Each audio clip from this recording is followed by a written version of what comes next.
Que el Señor les bendiga grandemente. Vamos a iniciar con esta clase que es una clase que tiene que ver con, creo que con una verdad de Dios muy fundamental, muy primordial, que siempre ha sido una verdad presente. Y bueno, para los que nos están viendo por primera vez, esta es una clase que, gracias al Eterno, pues he tenido la oportunidad de darla ya, yo creo que por más de, pues, yo creo que 10 años, pero ha sido una bendición poder seguir impartiendo esto y pues bueno, los que se están añadiendo aquí en la sesión de Zoom y también un abrazo a los que estarán viendo este video más adelante en la plataforma. Y bueno, pues como bien les decía, esta es una clase que tiene que ver con una verdad de Dios, ¿no? Que tiene que ver con el tabernáculo. El tabernáculo es una tienda que ha sido puesta de una forma fue un llamado de Dios, una revelación del Eterno para la vida de Moshe e Israel en aquella época en el Sinaí. Curiosamente, ahorita vamos a celebrar la fiesta de Shavuot, que ese es uno de los objetivos, ¿no? De la fiesta de Shavuot, de la fiesta de las semanas, que es cuando el Eterno nos entregó su Torah, nos entregó su palabra. Y bueno, en medio de toda esa entrega y de todas esas revelaciones que sucedieron en periodos de 40 días, pues bueno, el Padre fue dando revelaciones, no nada más de la Torá, no nada más la verdad presente en cuanto a lo que significaba cada parte de cada versículo, que esto se le conoce como la tradición oral, que después de ahí viene un compendio que ustedes ven ahí, que se le dice Talmud, que son narraciones o explicaciones de diferentes rabinos o explicaciones orales que recibieron de sus maestros, ¿no? Se dice que es las aguas que bebieron de sus maestros y que se fue dando por generaciones y que esto también se dio en el Sinaí, en la entrega de la Torá y más adelante, porque Moisés estuvo 120 días en el Sinaí repartido en 3 sesiones de 40 días, entonces pues recibió muchas cosas, ¿no? No nada más recibió las tablas, la Torá, y sino también recibió la explicación que esto es. El Talmud es la explicación a la palabra o a cada versículo. Ok. Y bueno, lo más importante es que podamos ir teniendo una impartición de parte de Dios para todo esto y que, pues bueno, esperando que sea de mucha bendición, ¿no? Aquí, bueno, vamos a ir acomodándonos un poquito el micrófono para que se escuche mejor. Muy bien. Entonces, mis amados, pues bueno, también, bueno, es recomendable que en sus dispositivos se pongan unos audífonos, ¿verdad? Para que también tengan una mejor recepción de la clase, que también eso es recomendable. Muy bien. Entonces, estábamos hablando acerca que fue la impartición del Eterno hacia Israel y tiene que ver con el tabernáculo. Entonces, el tabernáculo lo vamos a estar dando en una perspectiva de cada explicación oral. Hemos estado diciendo, esta es la tercera clase y lo curioso es de que, pues bueno, hemos nada más comentado una sola diapositiva en cada clase, o sea que realmente nada más hoy estaríamos viendo la tercera diapositiva de esta presentación.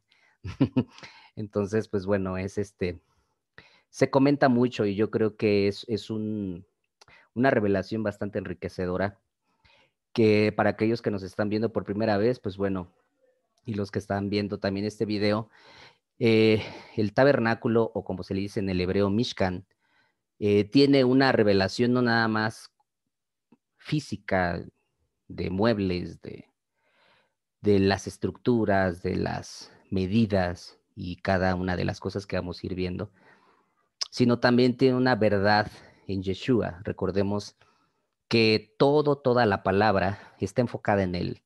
Él es el sentido de la palabra, ¿no? Y él dijo en el libro de Apocalipsis, yo soy el Aleph, yo soy la Taf, en las traducciones ya más originales, porque las traducciones griegas dicen alfa y omega, y pues bueno, son traducciones que les fueron agregando significados griegos, pero realmente en la traducciones más originales, el Señor dijo, yo soy el Aleph, que es la primera letra del alefato hebreo, y yo soy la Taf, que es la última del alefato hebreo, y pues obviamente tiene que ver con el principio y el fin y todo el significado. Entonces, toda su palabra, toda está enfocada en Yeshua. Indiscutiblemente, el Mishkan tiene una perspectiva en Yeshua. Si nosotros no enfocamos este tabernáculo o esta tienda y solamente nos dedicamos a ver puros muebles, pues nada más será bonita información y hay una información muy interesante en las explicaciones del Talmud, muy sorprendentes, muy interesantes y tiene que ver con Yeshua, ¿no? Cuando enfocamos y vemos la verdad presente en Yeshua, esto se vuelve algo hermoso. Entonces, es importante que nosotros veamos la verdad en Yeshua, por eso se extiende totalmente más este curso y obviamente pues tiene que ver con una verdad en nosotros. La palabra nos enseña que nosotros somos una morada, somos una residencia donde el Eterno ha decidido establecerse, que es lo que hemos estado viendo en estas primeras dos clases anteriores, que realmente el Eterno ha decidido residir y por obvias razones. Nosotros nos volvemos ahora en un Mishkan, en una morada donde el Eterno ha decidido manifestarse, que era lo que mencionábamos la clase pasada, y que tiene que haber una evidencia de que somos realmente un templo, una morada viviente de Dios en esta tierra. Y el hecho de ser una morada entonces implica no nada más una vida en Dios común y corriente. Y quiero partir de ahí porque a Yeshua lo seguían diferentes tipos de personas. A Yeshua lo seguían las multitudes, lo seguían los religiosos, porque también los religiosos lo seguían sus discípulos, pero Yeshua tenía íntimos. Entonces, esto es muy interesante, ¿no? Y quiero comenzar con esta parte porque si nosotros estudiamos el Mishkan, el tabernáculo, decíamos la vez pasada, y nosotros no tenemos una evidencia de que estamos reflejando a Dios, eh, porque el tabernáculo reflejaba a Dios, era una evidencia de Dios en esta tierra. Entonces, hay mucha gente como en el caso de las multitudes, buscaban a Yeshua por un beneficio. Algunos buscaban una sanidad, otros buscaban que les diera de comer, algunos otros buscaban, pues, escuchar alguna parábola.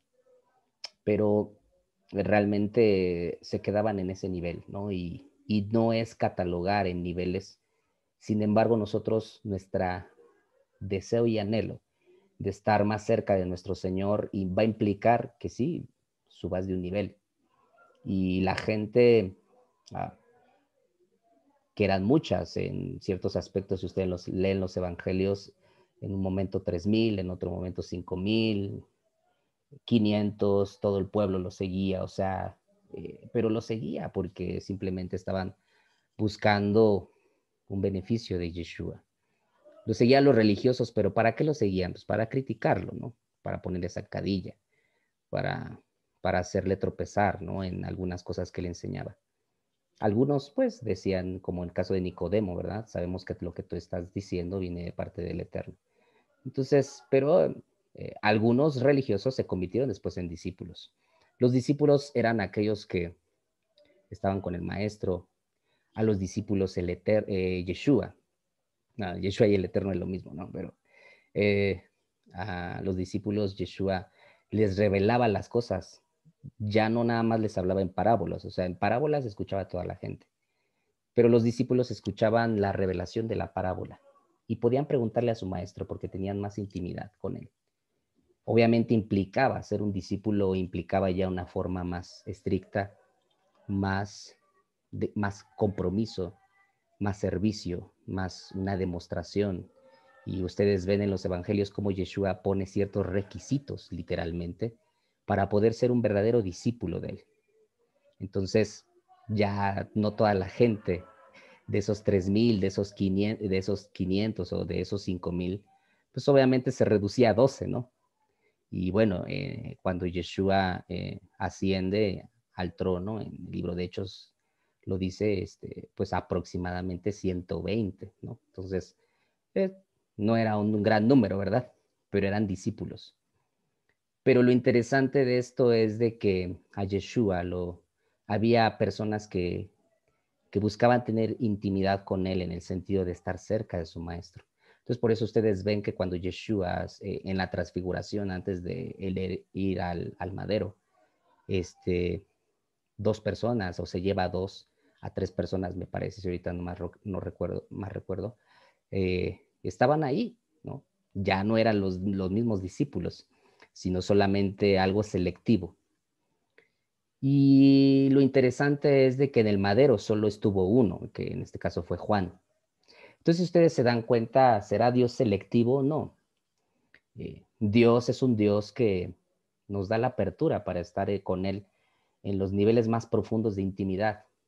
El problema es de que mientras más nosotros decidamos adentrarnos hacia ese compromiso, a esa fidelidad con Él, va a implicar más muerte, va a implicar más cosas o requisitos o ciertas cosas que vas a tener que morir, vas a tener que quitar de ti.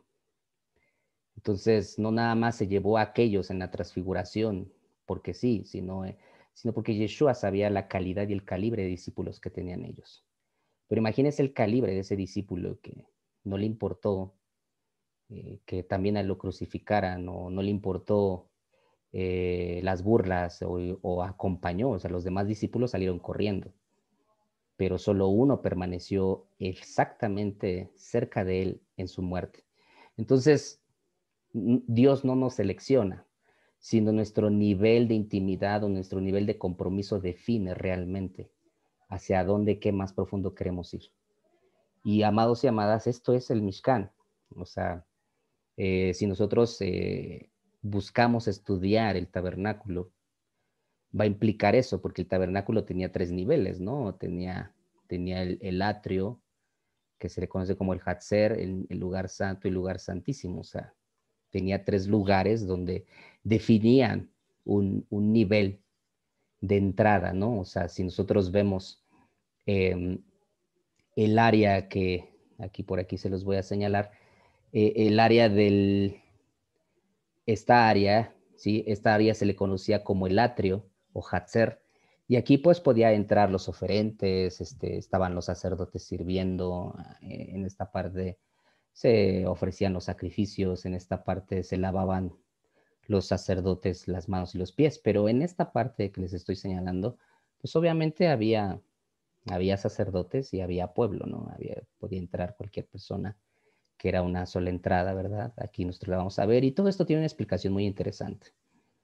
Pero si nosotros vamos un poquitito a esta área, se le llamaba el Kodesh o el lugar santo, y aquí había, obviamente aquí no se ve, pero había un velo. Y más adelante estaba el arca del pacto. Y obviamente aquí en el Kodesh, o en el lugar santo, pues ya nada más entraban sacerdotes, ya no entraba el resto del pueblo. Y cuando entraban al lugar santísimo, o que se le conoce como el Kodesh Kodashim, o que la traducción más fiel es el Santo de Santos, pues obviamente solamente entraba el sumo sacerdote, ¿no? El Kohen Gadol, y una vez al año. Entonces, si se dan cuenta, va reduciendo el número de personas.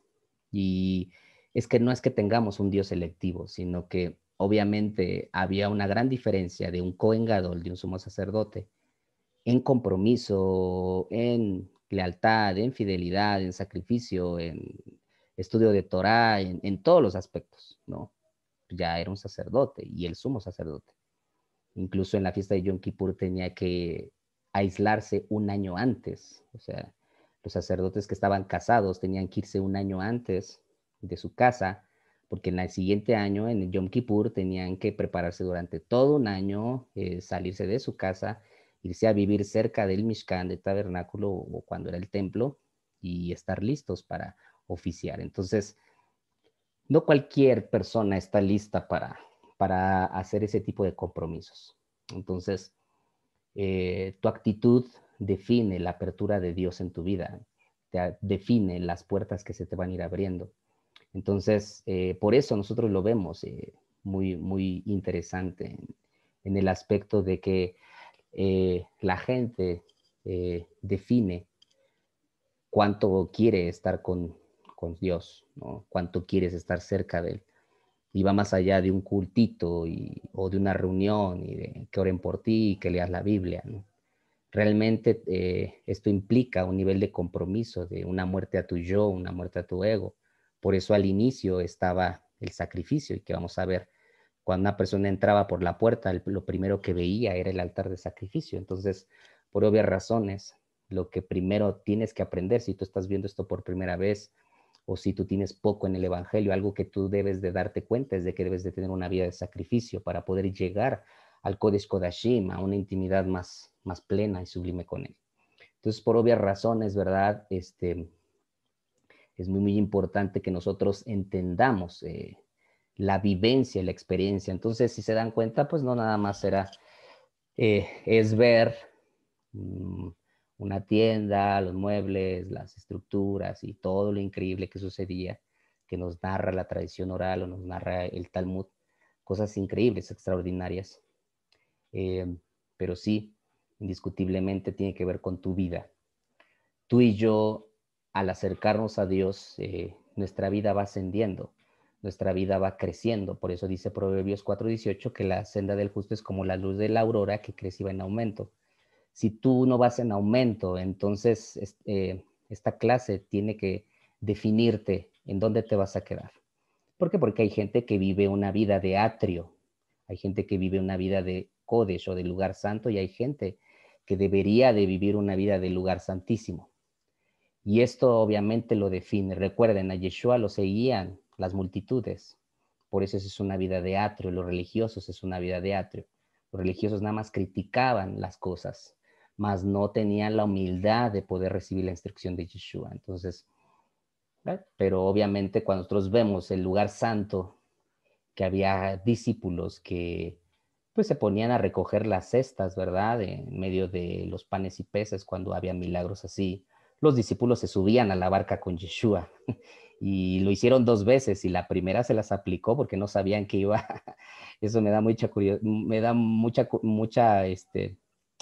bueno, curiosidad en el sentido, bueno, digo, la inocencia de los discípulos, ¿no? Cuando eres discípulo, somos tan inocentes, ¿no? Porque queremos cumplir todo, queremos decirle, sí, Señor, envíame a mí, heme aquí, ¿no? Pero cuando las barcas empiezan a ser sacudidas, eso es ahí donde viene el asunto, ¿no? O le reclamas a Yeshua, como lo hicieron los discípulos en uno de los evangelios, o simplemente esperas, ¿no? A que él calme los vientos. Pero lo curioso es que se le aplicó 2 veces, ¿no? Cuando ustedes siguen leyendo los evangelios. En la otra los sube solos, o sea, en la primera vez les dice, súbanse conmigo, pasemos al otro lado, ¿no? Y llegaron a la región de Gadara, pero la segunda vez les dijeron, súbanse y nos vemos en otra parte, ¿no? Y es cuando lo ven como un fantasma y gritan, ¿no? Y bueno, ahí ustedes saben, los que saben el resto de la historia, ¿no? Pero eso tiene que ver con ser discípulo. El ser discípulo es el que sigue a su maestro a donde quiera que va. Es el que se niega a su yo, toma la cruz. El que decide tomar una cruz en lugar de una almohada, ¿no? Porque hay una gran diferencia de ser un creyente a ser un discípulo, ¿no? Y son cosas muy interesantes. O sea, ser discípulo ya implica un nivel de mayor responsabilidad, sometimiento, donde vas a ser formado, donde tienes que morir a tu yo, donde se te va a corregir. Ya no toda la gente le gusta que lo corrijan, ¿no? Donde muchas veces el Satán te va a querer desviar, ¿no? Y recuerden que Satán no necesariamente tiene que ver con un demonillo con cuernitos, barbita y colita larga, ¿no? Esa es una imagen muy católica o muy dantesca, ¿verdad? De lo que tiene que ver con los demonios, ¿no? Realmente Satán tiene que ver con, significa adversario. Y cuando Yeshua le dice a Pedro, o sea, porque recuerden que Yeshua le estaba diciendo que, pues que iba a morir, ¿no? Y que iba a resucitar el tercer día, que tenía que ir a Jerusalén. Y Pedro, pues muy emocionalista, se acerca y lo quiere reconvenir para que no, pues para que no vaya. Entonces muchas veces, aunque somos discípulos, pero todavía somos muy emocionalistas. Todavía las emociones nos controlan. Entonces Yeshua le dice, calla, apártate de mí, Satán. Y no era porque Pedro estaba endemoniado, sino porque era el adversario que se estaba oponiendo a que Yeshua fuera el madero. Entonces, recuerden que la palabra Satán tiene que ver con adversario. Entonces, muchas veces se va a levantar y a lo mejor tú eres tu propio Satán. Se escucha duro, ¿verdad? Pero recuerden, muchas veces tú puedes ser tu propio adversario. Muy bien. Entonces, mis amados y amadas, es importante que nosotros identifiquemos la forma de poder identificarnos con una vida de discípulo. Y por eso, obviamente, pues esto va a implicar un mayor compromiso, un mayor crecimiento y una mayor exponencia o exponerse más a la gloria de Dios. Recuerden que el sumo sacerdote en la fiesta de Yom Kippur se exponía a la gloria del Eterno. Y si estaba mal, pues moría. Entonces, exponerse a la gloria, a la Shejinah de Dios no es cualquier cosa, donde muchas veces no puedes ocultar nada delante de Dios.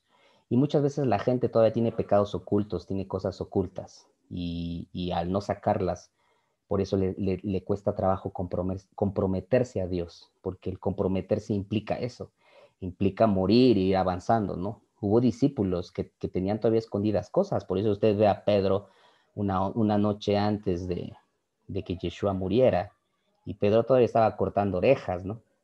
Dicen que quién fue el primer torero, ¿no? Fue Pedro, dicen por ahí, ¿no? No, no es cierto, porque cortó orejas, dicen. No, ese es un chiste.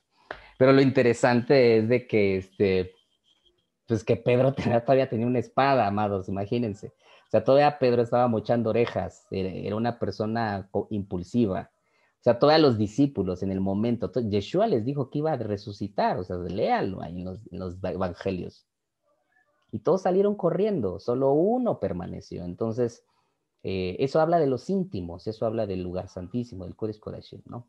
Entonces, por eso sí es complicado dar este tipo de clases porque te compromete a un nivel mayor, te lleva a un nivel que realmente te define. Amados y amadas, yo he entendido algo. Si tú no te defines, Satanás te va a definir. Y creo que esto es algo muy interesante. Este es un tiempo de definición que nosotros tenemos que aprender a definirnos en qué lugar del tabernáculo queremos estar. Y no nada más por eso les digo, ¿no? Y pues supuestamente esta era mi introducción, pero lo interesante de esto es, amados, es de que nosotros aprendamos a identificar hacia dónde vamos, ¿no? ¿Qué nos hace falta? Y por eso el Mishkan, el tabernáculo, esa es parte y es una evidencia de que pues tenemos que avanzar. Si no avanzamos, si no crecemos, si no buscamos ir cada vez más profundo, pues no vamos a ser revestidos como una novia. Estamos por entrar a Shavuot y creo que uno de los temas primordiales es la boda, porque en Shavuot hubo un contrato matrimonial. Entonces, si nosotros, una cosa que nosotros debemos identificarnos con el tema de Shavuot es que esto tiene que ver con compromiso. Y el compromiso de una novia, el compromiso de una calá, de un pueblo, ¿verdad? Y no lo llamamos iglesia, ¿verdad? Bueno, para los que nos están viendo por primera vez, la palabra iglesia no encaja en la terminología hebrea, ¿no? Le decimos iglesia porque pues muchas veces pues, para que la gente lo identifique, pero iglesia viene de eclesia, del griego eclesia, que significa asamblea. Y nosotros no tenemos ninguna asamblea, lo que vivimos es una cultura. Por eso el término más definido o más específico o más acercado al hebreo es comunidad, ¿no? Entonces, una comunidad tiene que identificarse como un pueblo y al ser un pueblo tiene que definirse como una esposa. Y obviamente esto implica tu compromiso, implica tu nivel de lealtad, implica todo lo que tienes que dar. Y no estoy hablando necesariamente financieramente, ¿no? Pero incluye también tus finanzas. Entonces, el estudiar el Mishkan te va a llevar a un compromiso o te tiene que llevar a un compromiso de lealtad y de fidelidad, de no conformarte, de salir de tu vida mediocre y realmente definirte en el reino. Porque recuerda, si tú no te defines, entonces el enemigo te va a definir. Entonces nosotros vemos personajes como Sansón, que el enemigo lo definió, sacándole los ojos y poniéndole a dar vueltas. Usted ve a un Jesse, un discípulo de un profeta tremendo que había recibido la doble porción de Elías, la doble porción de su espíritu, la doble en todo. Y por eso hizo Eliseo lo doble en todo. Pero usted póngase a analizar el siguiente que iba a seguir, que se llamaba Jesse. Y Jesse como profeta tuvo muchas emocionalismos. Y ya Jesse ya no le dio una continuidad. Entonces se da cuenta, ¿verdad? Esto es muy interesante, por eso el atrio, ¿verdad? Ya me estoy adelantando algunas cositas, pero el atrio tiene que ver con tu carne, el lugar santo tiene que ver con tu alma, tus emociones, y el lugar santísimo o Kodesh Kodashim tiene que ver con tu vida de tu vida en el Espíritu de Dios, o sea, tu vivencia realmente, ¿no? Y es un constante, ¿verdad? Haga de cuenta que tu vida en Dios es como algo cíclico, que vienes así, vienes así, vienes así, o sea, vienes dando vueltas cíclicamente para manifestarse el reino de Dios en tu vida. Curiosamente, en estas fechas, ¿verdad? A lo mejor, bueno, los que estarán viendo más adelante este video, pero por estas fechas leímos la parashá de Bat Midbar, ¿no? En este Shabbat que pasó se leyó la parashá de Bat Midbar, que tiene que ver con, bueno, hay muchas cosas, un censo, algunas cosas que se leen, pero algo que podemos extraer muy importante, digo, no todo es importante de la Torah, pero algo que me llama mucho la atención personalmente es el campamento, ¿no? Y lo que rodeaba el campamento. Y se dice que había 3 campamentos, ¿no?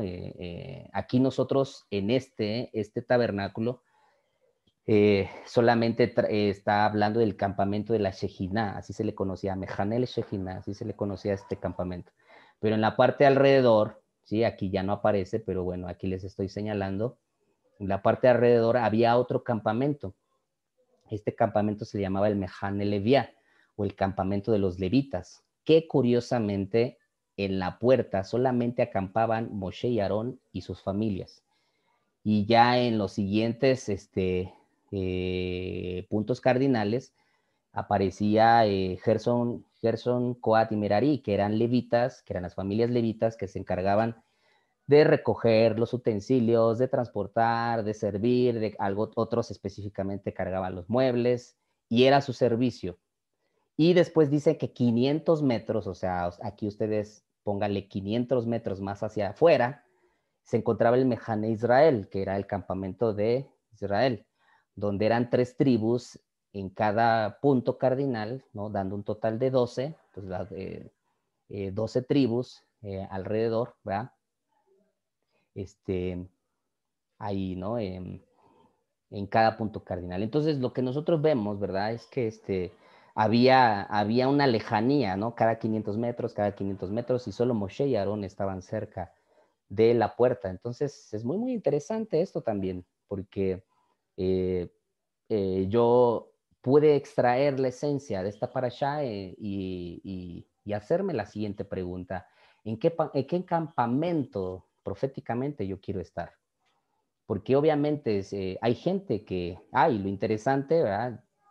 Fuera de los 3 campamentos estaban los Ereb Raf, porque salió un grupo de egipcios con Israel, ¿sí? Estos salieron pues con el morbo de seguir viendo los milagros, ¿verdad? Porque solamente murieron los primogénitos en las 10 plagas, pero dicen que salieron también juntamente con Israel, con las 600,000 almas de Israel, salieron los Ereb Rab, los malvados. Ereb Rab significa pueblo malvado. Los pueblos malvados pues eran los egipcios, que dice que la mayoría eran magos, que pues tenían el morbo de seguir viendo los milagros, y por eso ellos presenciaron el milagro de la apertura del mar, vieron descender el trono, que esto es la fiesta de Shavuot, escucharon el shofar, fue algo tremendo, pero ellos fueron los que impulsaron a que se originara el pecado del becerro de oro. Entonces, el punto aquí es lo mismo, o sea, si se dan cuenta, la misma dinámica es siempre, o sea, ¿en qué campamento quieres estar? Quieres estar en el Mejane Shejinah, donde implica obviamente tu mayor cercanía, y los que estaban cerca, será solo Moshe y Aarón. Entonces, ¿quién era Moshe y quién era Aarón? ¿No? Entonces, si quieres estar cerca de la puerta de la Mejane Shejinah, Tienes que llegar al nivel de Keter, como se dice, ¿verdad? De corona, que es uno de los niveles más altos, que, que no todos, no todos llegaron. Entonces, Aarón era el sumo sacerdote y tenía una experiencia vivencial con Dios. Digo, no estoy diciendo que esto sea imposible, pero implica para poder tener un calibre como lo tenía Moshe. Los rabinos dicen que Moshe era la persona más humilde que ha existido en este planeta.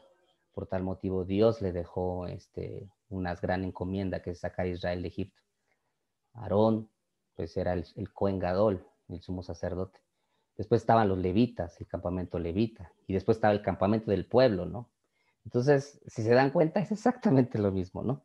Exactamente lo mismo en una evidencia de, pues, ¿a dónde quieres estar? Es una evidencia de, hacia dónde quiero yo proseguir. Esto es el Mishkan, amados y amadas. Espero que los que nos están viendo por primera vez no estén diciendo, oh no, oh no. O sea, ¿en qué me he metido, Señor? Pero bueno, o le da chorrillo apostólico o se alinea nada más. Así de sencillo. Pero lo importante de esto, amados y amadas, es de que indiscutiblemente, ¿verdad? El Mishkan es esto. El Mishkan es una experiencia que tenemos que tener para poder seguir avanzando, poder seguir creciendo.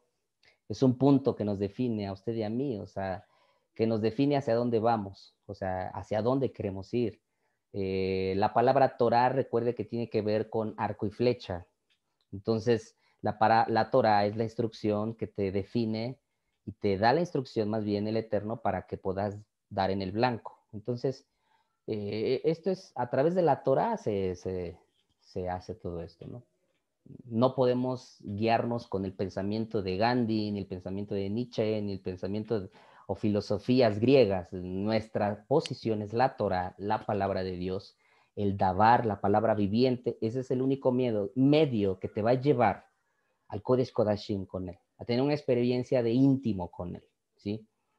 Y obviamente esto irá generándose cada vez más alto, más sublime, y por eso es un sulam, shamayim, es un vórtice. Sulam también significa escalera, entonces es una escalera que te va subiendo y te va definiendo, vas ascendiendo y te va llevando pues, cada vez más alto. Muy bien, ok, supuestamente estaba dando un resumen, pero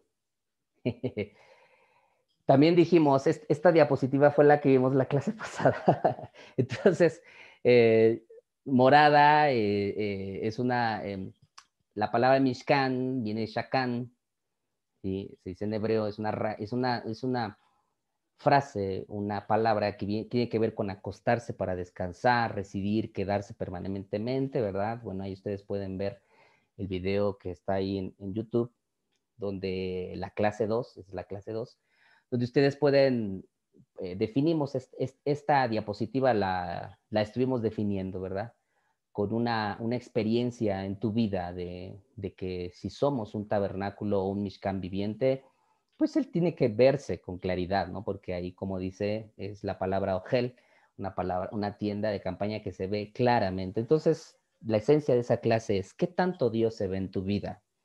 O sea, y no es algo religioso, o sea, que te vean con una aureola, con alitas, ¿no? Casi ya te ven como un ángel, ¿no? O sea, es una evidencia de qué tanto Dios se ve dentro de ti.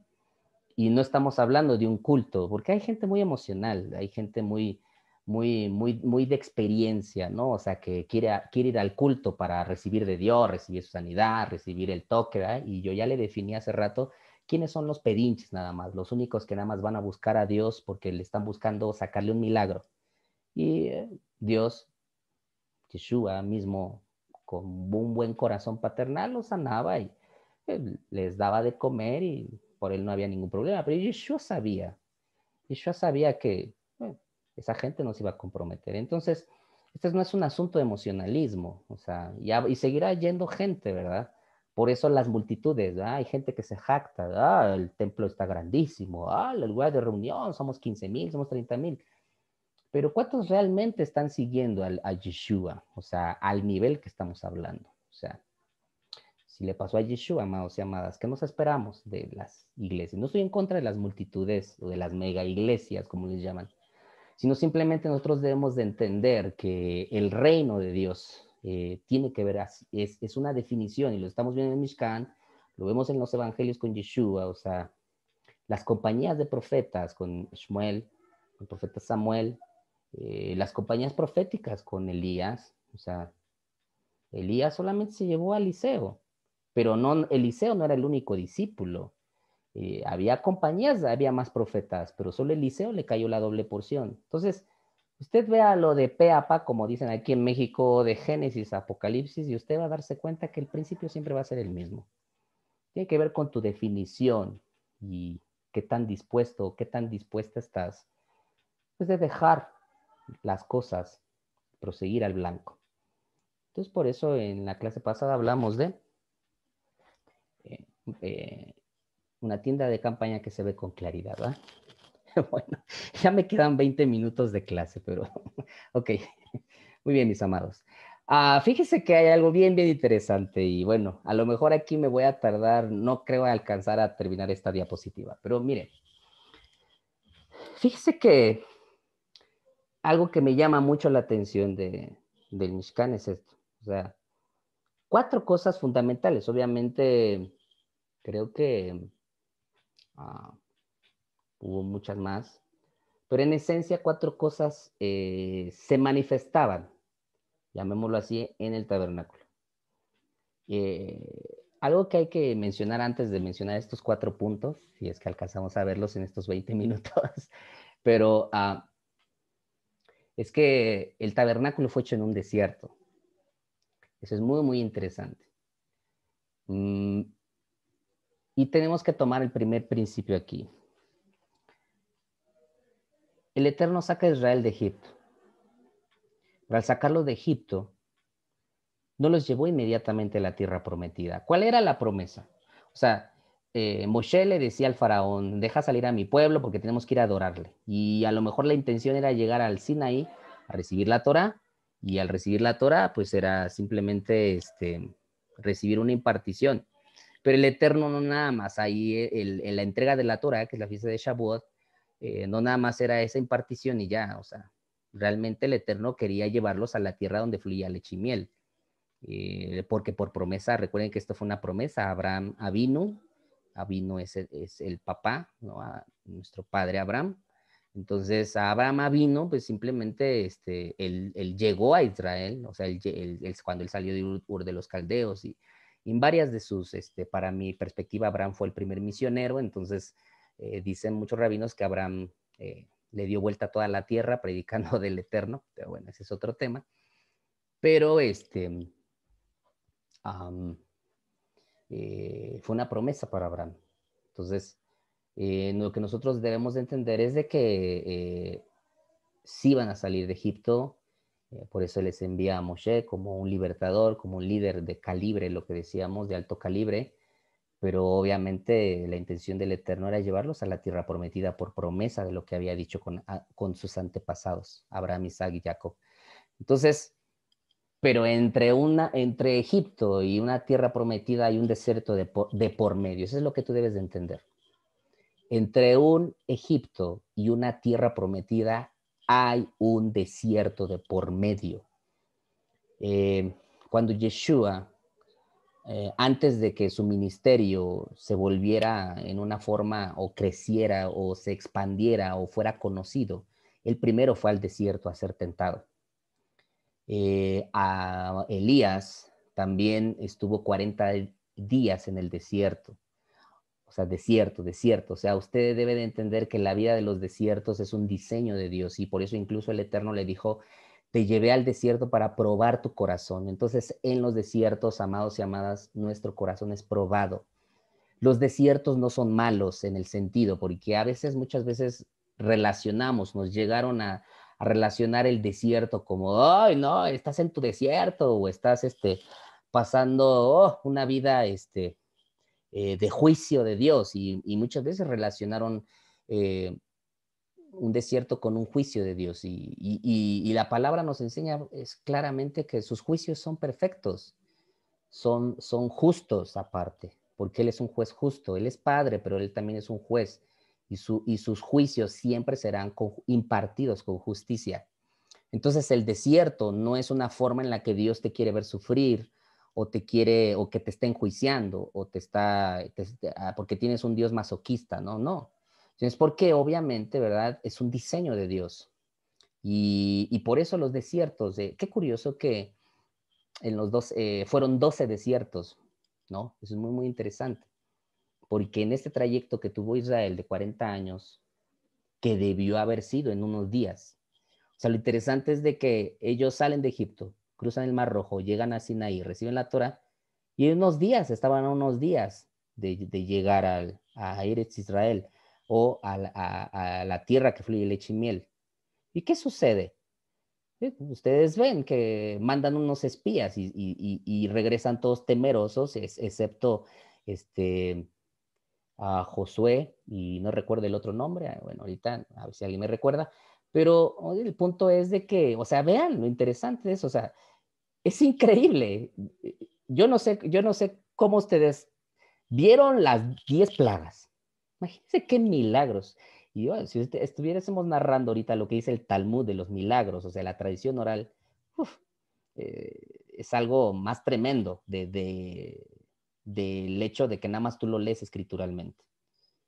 Ves partir el mar, ¿no? El mar se abrió en 12 partes, dice la Torah oral, y que eran 12 canales en el mar y el mar se congeló. O sea, imagínense qué cosa tan milagrosa ver eso, ¿no? Caminar por días, porque obviamente no caminaron nada más ahí en 2 horitas, ¿no? Cruzar el mar, no, caminaron, fueron sustentados, dice que había unos milagros tan increíbles, dice la tradición oral, que los niños comían, y yo lo creo, porque tenemos un Dios tan, tan milagroso y tan, que puede hacer lo que se le plazca, y dice la enseñanza de los rabinos que los niños extendían la mano a las paredes del mar y salía fruta. Tú dices que eso es increíble, ¿no? Aparte de la inocencia de los niños, ¿no? Y todavía, ¿no? Ven el que se acabó del trono celestial que desciende al Sinaí. Imagínense ver el trono de Dios, amados. Si hay gente que con un milagro o se levanta o levantas un muerto, ¿no? O, o se levantan gente de silla de ruedas o X cosa. Y eso te hace llorar, ¿no? Y dices, wow, qué Dios tan sorprendente. Imagínese ver el trono de Dios. Eso fue algo extremadamente espectacular, que de ahí es donde salen los campamentos, porque vieron compañías de ángeles. El campamento, lo que leímos en Bad Midbar, fue un diseño que ellos vieron, porque ellos vieron bajar el trono de Dios con 4 compañías de ángeles repartido en los 4 puntos cardinales, y de ahí ellos tomaron el diseño para el campamento. Eso lo dice la tradición oral. Entonces, a lo que voy es eso. Vino el pecado del becerro de oro. El Eterno, si hubo una matazón, pues el Eterno los vuelve a perdonar. Y todavía, o sea, no sé si me explico. Y todavía los cabezones se quejan diciendo, no, es una tierra que nos van a destruir, hay gigantes. Y dice que llegaron, o sea, llegaron con unas frutotas así, ¿no? Y ellos supusieron que como había frutas, es que realmente había frutas gigantescas, amados. O sea, una uva que para ti, para mí, pues, era una uva así como de este tamaño, ¿no? Unos racimos gigantes, dice la tradición oral. Y eso sucede un pueblito por ahí en Guatemala, esos son unos milagros que han sucedido. Usted ve unas zanahorias como gigantescas, pero bueno, pero pues eso sucedía. Entonces dicen los rabinos que como vieron fruta grande, frutos grandes, dedujeron que había gigantes. Y su mentalidad de esclavo dijeron, no vamos a poder. Imagínense, amados y amadas, o sea, imagínense por qué tuvo el Eterno que llevarlos a 12 desiertos. Durante 40 años estuvieron vagando en el desierto. Y lo increíble de esta vagancia, que si lo vemos así, es de que el Eterno vea todos los milagros que sucedieron. Usted se ha preguntado de dónde tomaban agua. Bueno, es que ahí la tradición oral habla de la fuente de Miriam, que era un manantial que dice que los seguía a donde quiera que ellos iban. Entonces ellos se cambiaban de campamento y las aguas los iban siguiendo. Yo lo creo. Ya la incredulidad y su nivel de fe, pues definirá realmente si usted piensa que le estoy contando una película de Marvel o algo así. Pero, amados y amadas, tenemos un Dios tan excelso que podía hacer todo eso y mucho más. A lo que voy es eso, o sea, pero qué mentalidad tenía la gente. Entonces, si usted ve que todo lo que vivió, por eso tenía que llegar, por eso tuvo que pasar a un desierto. Y 12 desiertos, si usted los cuenta y unos los volvieron a repetir. Porque si con el Eterno no pasas con 6, amado. Ahí la gente dice, ay, ¿por qué estoy volviendo a vivir lo mismo? Pues porque pasaste de panzazo. Por eso estás viviendo lo mismo. Porque con el Eterno no se pasa de panzazo. Con Él tienes que pasar con excelencia. Entonces, 12, pues es un número de gobierno, 12 discípulos, 12 tribus, 12 constelaciones, 12 apóstoles, etc.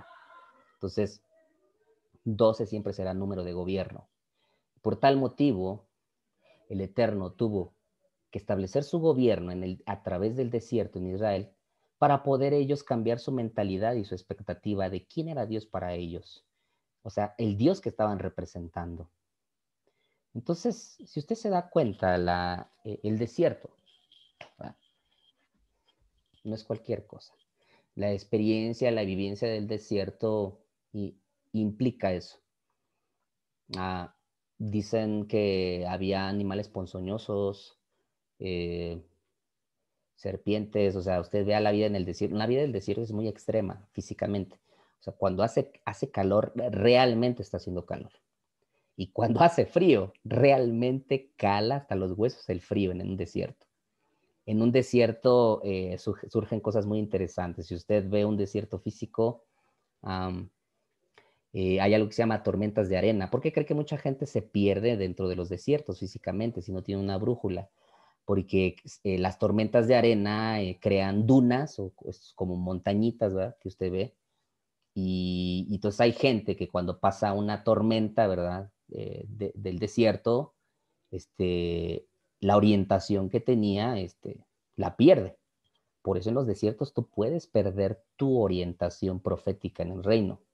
Puedes perder tu visión si no realmente tienes la brújula o la voz definida de parte de Dios. Pero qué curioso que una columna de fuego y una nube de gloria los acompañaba. Eso significa que cuando Dios te lleva a un desierto, va contigo a la par.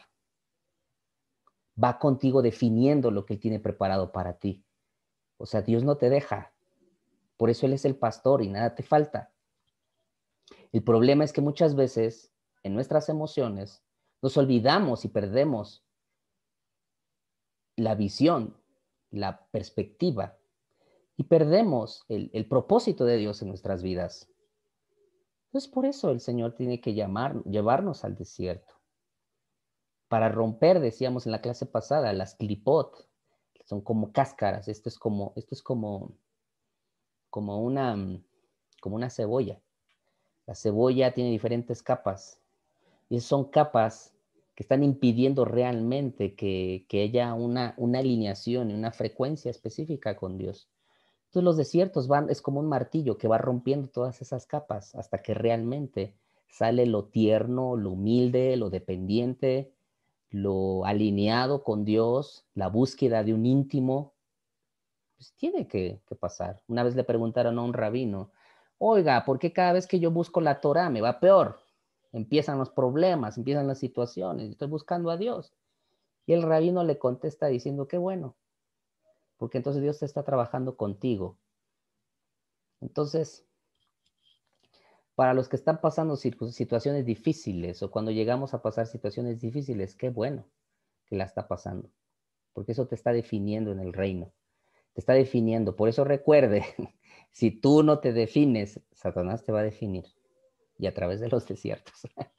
Pero lo interesante es que, bueno, acuérdese que Satanás vino en un desierto a tentar a Yeshua, o sea, nada está salido de la realidad, porque Satanás cuando ve que eres probado en los desiertos, él aprovecha. Recuerden que la serpiente es astuta y muchas veces en los desiertos emocionalmente estamos tocados, ¿sí? Hay varios meses.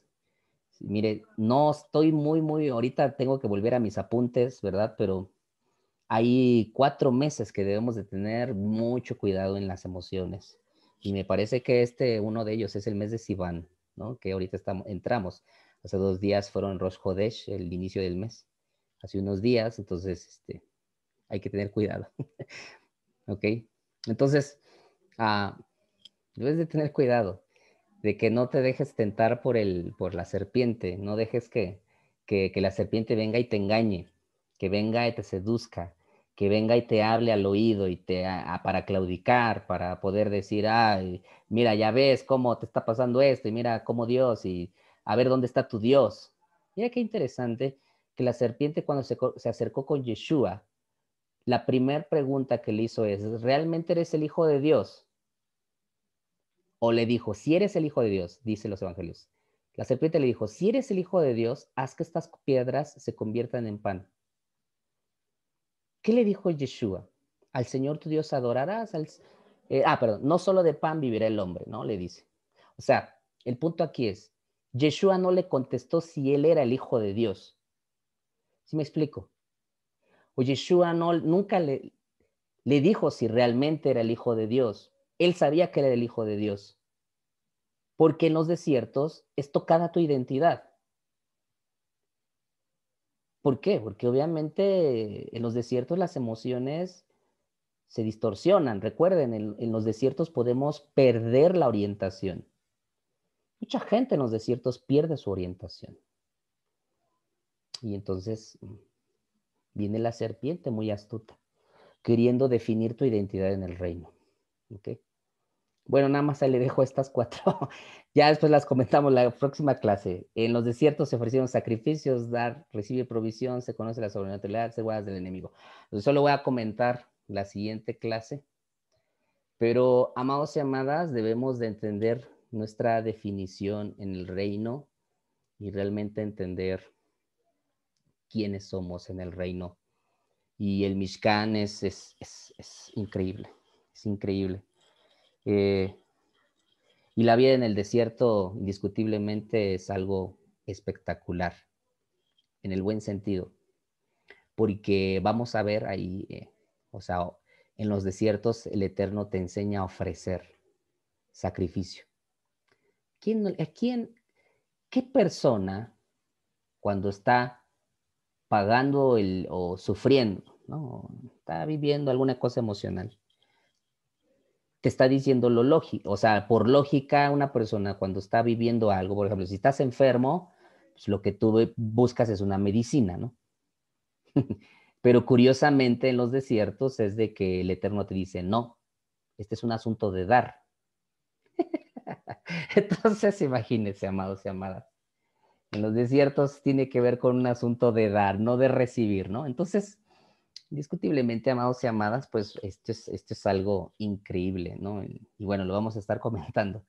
Perdón por... Pero bueno, teníamos que hablar específicamente ahorita un poquito de los desiertos. Y bueno, también entender que es un diseño de Dios y el tabernáculo fue hecho en un desierto. A lo mejor la diapositiva debió haber dicho el tabernáculo fue hecho en un desierto. Pero bueno, esta diapositiva de ofrecer sacrificios y charalá, dice por ahí la profeta, pues bueno, es algo que vamos a estar comentando en la siguiente clase. Pero entendamos esto, amados y amadas, ¿verdad? Para ir cerrando esta clase, que debemos entender la vivencia en el reino. Y hay momentos así. Yo en este Shabbat, yo hablaba con mis hijos y les dije lo siguiente. El mundo fue creado por dos cosas, con misericordia, pero también fue creado con rigor. Si tú permaneces en las frecuencias altas, la misericordia del Eterno te rodeará. Pero si tú decides permanecer en frecuencias bajas, el rigor te gobernará. Entonces, nosotros debemos, aunque su misericordia es nueva cada mañana, pero va a depender de ti, en qué nivel de frecuencia quieres estar. Porque los demonios, las experiencias, energías negativas y todo esto que está rodeado, tiene que ver con rigor. Y entonces te rige, que se llama el tikkun, o sea, pues vas a regir, porque el padre al hijo que ama lo corrige, le decía a mis hijos. Entonces, pues mejor eleva tu vida en una vida de sacrificio, ¿verdad? O sea, que hizo Yeshua, que Yeshua contestaba con el dabar que estaba dentro de él. ¿Cómo nosotros vencemos los desiertos? Esa sería una muy buena pregunta. Yeshua habló la palabra, evidenció la palabra, porque siempre Yeshua tenía una palabra específica para el momento específico. Esto no tiene que ver con memorizar la palabra. Esto tiene que ver con que la palabra, la Torá, el ADN, recuerden que la Torá tiene una naturaleza cuántica. Cuando hablamos aquí de física cuántica, pues obviamente vamos a darnos cuenta que la Torá, por eso cambia tu ADN. La física cuántica es eso, o sea, busca, la física cuántica lo que ha buscado es ir más allá del átomo y los núcleos y protones, neutrones, y ha ido hasta un nivel mucho más profundo. Eso es lo que ha hecho la física cuántica, hasta llegar al quantum, o las fibras que están vibrando.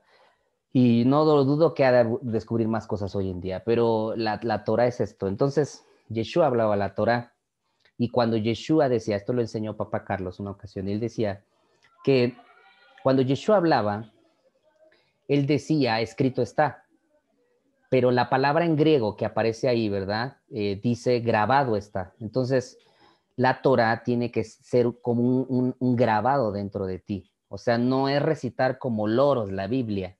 O sea, ¿de qué te sirve saber 20,000 pasajes bíblicos si la palabra no está tatuada dentro de ti? O sea, esta es la evidencia de poder vivir en los desiertos. O sea, si tú quieres aprender a vivir en el desierto, sabes que el Eterno va caminando contigo. Sabes que Él no te dejará ni te desamparará.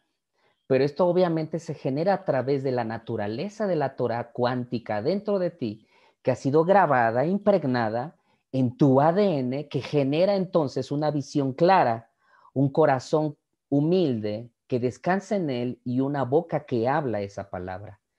Eso es dabar de Dios, porque el dabar crea. Entonces, no nos exime de que la serpiente quiera venir a desviarnos nuestra identidad, quiénes somos en el reino. Y la Torah es clave y es de una forma tan específica cuando nos define que somos llamados reyes y sacerdotes. Entonces, el tabernáculo fue hecho en un desierto. Y es bueno el desierto. Es hermoso el desierto. Israel, ahorita con todo este conflicto que está pasando, ¿verdad? Pero en el discurso del presidente Netanyahu dijo algo muy interesante. Y él dijo que, dice, nosotros somos el Israel que cuando llegamos en el 48, algo así, ¿no? 48, 47, él dijo, llegamos a un lugar desértico, donde no había nada. Y del desierto, Israel hoy en día exporta flores, exporta fruta y exporta infinidad de cosas. Porque en el desierto, Israel aprendió, el de ahorita, ¿sí? Es Israel, el geográfico, aprendieron, y pues tiene los mejores médicos, gente que tiene que ver con esta área de la biología, que han sacado del desierto, han sacado oasis. Pero esto es una enseñanza, porque el Eterno está con ellos. Hace rato estábamos platicando de la guerra de los 6 días, estaba platicando con una personita. Y ahorita la situación que está pasando, ¿verdad? Los bombardeos que están viviendo, pero la guerra de los 6 días, ellos iban a perder. Si usted estudia la historia, cuando ellos entran en Israel, que se les da a la ONU una porción de tierra alrededor de miles de pueblos árabes. Ellos llegan a Israel e inmediatamente varios pueblos lo empiezan a atacar. Israel sin ejército. Se levantan, ¿verdad? Bueno, no tenían un ejército tan grande. Y algunos generales narran que la guerra de los 6 días realmente Dios les ayudó, porque ellos sabían que iban a perder. Y narran, hay algunos generales de Israel, de las FDI, de las Fuerzas de Defensa de Israel, que dicen que estábamos en los tanques. Así narra uno en la biografía de uno, dice, estábamos en los tanques. Éramos pocos tanques, estábamos rodeados de los egipcios, estábamos rodeados de los sirios, me parece, diferentes. Y el punto es de que dice, y de repente salieron dispersados, salieron corriendo. Entonces todos empezaron a alabar al Eterno y a cantar y a danzar porque sabían que ángeles habían bajado y se habían llevado. Así fue como ganaron la guerra de los 6 días. Dios sigue estando con Israel y con el ejército hoy en día. Entonces, lo que aprendemos hoy en día es eso, o sea, que la vida de los desiertos, Dios siempre está contigo. Dios siempre está a tu alrededor, te acompaña, va caminando contigo. Y sí, una de las cosas, y lo vamos a ver más adelante en la diapositiva, tiene que ver con milagros, te defiende de tus enemigos. Y hay milagros extraordinarios que nos narra la tradición oral que sucedieron, que Amalek siempre estuvo atacando a Israel en el desierto. Entonces, nosotros debemos entender que si queremos ser una residencia, ¿verdad? Y voy concluyendo, si queremos ser una residencia de Dios, una morada de Dios, evidenciar quién es Dios para nosotros, somos fogueados en el desierto, somos alineados en el desierto, donde en medio de los desiertos vemos oasis de Dios. En medio de los desiertos vemos a Dios caminando a la par de nosotros. En medio de los desiertos caminamos en el dabar de Dios y en la palabra profética que nos ha dado, que nos define y define nuestra identidad como hijos de un reino, que nos define para caminar y para andar, que nos va a llevar, porque no todos los desiertos son eternos, o bueno, más bien, los desiertos no son eternos, ¿no? Eso significa que tiene un principio y un final, porque Dios te quiere llevar a tu tierra prometida. Y bueno, eso es muy interesante, ¿no? Otro día hablaremos del Gan Edén. Pero lo interesante de esto es que el Mishkan fue hecho en un desierto. Y creo que si leemos toda la Torah, ¿no? Leemos los libros y los primeros libros, vemos una experiencia hermosa y preciosa en la vida de los desiertos. Muy bien. Hasta aquí le voy a dejar, amados y amadas. Pero bueno, vamos a dejar un tiempo. ¿Hay alguna pregunta? Bueno, da mucho gusto ver a algunos que nos acompañan hoy también en esta clase, ¿verdad? Un saludo a Abril, Angélica, Chuy, Irving, José, Lenny, Isma, Yesenia, Jessie. Y bueno, en esta parte pues vamos a dejar si hay preguntas, ¿verdad? O si hay algunas preguntas que ustedes tengan, voy a dejar unos segundos que alguien quiera alzar la mano. Tremendo, porque en el desierto, yo leía en el Midrash, que en el desierto el Señor los cubría con cuatro paredes, que el sol estaba bien fijo, o sea, era una cobertura tremenda, poderosa, pero estaban dentro, de tal manera que aunque atacaba el enemigo, estaban cubiertos por la columna de fuego, eran como 4 columnas, 4 nubes, no, 7 nubes me parece, 7 nubes que eran, con lo cual eran cubiertos. Y obviamente el rigor cuando llegaban a pecar, como el becerro de oro, la rebelión de Coré y todo eso, que pues también era un rigor, como tú decías, ¿no? O sea, era una protección, pero también de un rigor. El atributo de la justicia y el atributo de la misericordia. Eso podemos verlo. Es correcto, amado. Cuando hay algunos rabinos que dicen, recuerden que la Torah comienza diciendo Bereshit, Bereshit bara, y Bereshit lo tradujeron algunos como en el comienzo o al comienzo. Pero hay algunos rabinos que dicen, no leas en el comienzo. Bueno, esto es cuando se lee en el hebreo, Bereshit. Pero ellos, en otra forma de permutar las letras, ellos leen allí hay 6. Ahí hay 6. Entonces dicen que el reino de Dios es como un cubo. Cuando nosotros estudiamos las dimensiones de un cubo, esto pues la gente, los arquitectos y la gente que hace todo este tipo de planos saben las dimensiones de un cubo. Pero lo que está mencionado Chuy, bueno, eso lo iba a comentar más adelante, pero es bueno decirlo, ¿verdad? En el desierto, ¿verdad? Si ustedes vieron el punto número 4, decía, Dios te guarda de tus enemigos. Entonces, un cubo tiene 6 dimensiones, porque el 7 tiene que ver con la plenitud. Entonces decían que eran 6 nubes de gloria, así como decía Chuy. En la traducción Reina Valera simplemente dice que la nube de gloria los dirigía, pero no, realmente eran nubes de gloria. Entonces, cuando rodeaba las nubes de gloria el Mishkan, pues nosotros vemos algo espectacular, ¿no? Que rodeaban nubes de gloria en las dimensiones de un cubo, o sea, norte, sur, este, oeste, arriba y abajo, que eso es el cubo, y la nube de gloria era la séptima, que era la que los guiaba, ¿no? Entonces, pues, imagínense, por eso se acuerdan que al inicio les hablé de los 3 campamentos. Dentro de esos 3 campamentos, Mejane Shekinah, Mejane Leviá, Mejane Israel, esos 3 campamentos estaban rodeados de la nube de gloria. Y curiosamente los Ereb Raf estaban fuera de los campamentos. Por eso cuando Miriam, no sé si usted ha leído ciertas partes, Miriam, la hermana de Aarón, de repente murmura, ¿verdad? ¿Se acuerda? Que le cayó lepra. Dice que la sacaron de los campamentos, dice campamento, no, de los campamentos. O sea, ella la sacaron de los 3 campamentos, ¿no? Y por amor porque ella era la líder de los profetas en ese tiempo. Entonces, porque Miriam era una profeta. Pero en amor a ella, pues ya ven que los desiertos, todos aquí dicen, el desierto es la casa del jabonero, ¿ah? Que en el desierto Miriam murmuró, hermanos, la líder de los profetas.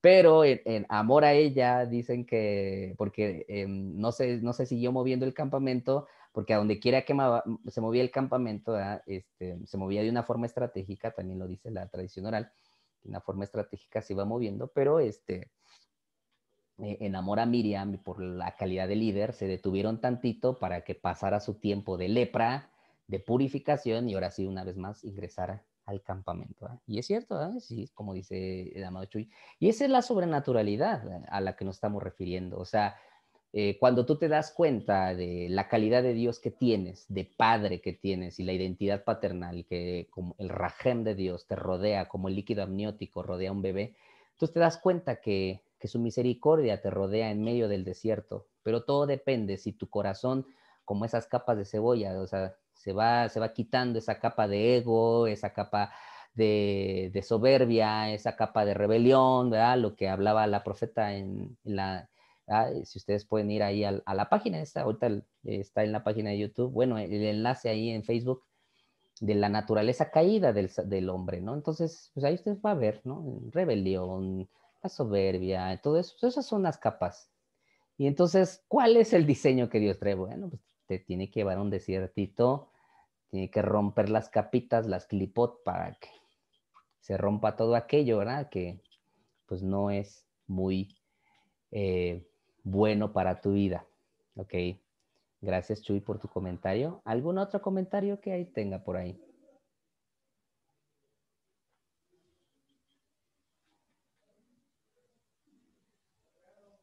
Muy bien.